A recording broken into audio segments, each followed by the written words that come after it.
Dear DOP community, it's me again, and it's time to swap your old DOP tokens for DOP V2. If you saw the last video, you know why this matters. But just in case you missed it, we're talking about adaptive vesting, a major supply shock, and burning 30% of the original team's allocation. This is how we plan to restore DOP's integrity and its potential. We need you with us during the migration window so that everything is ready in time for the fork. And here's what you need to do.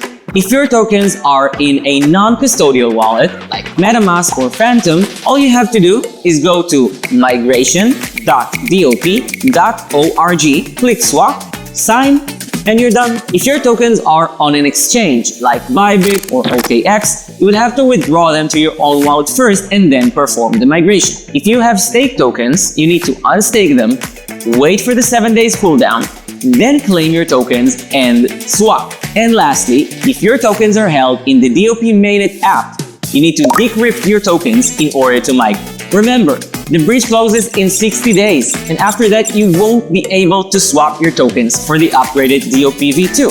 So make sure to do it quick. Follow our channels for guides and updates, and let's make DOP great together.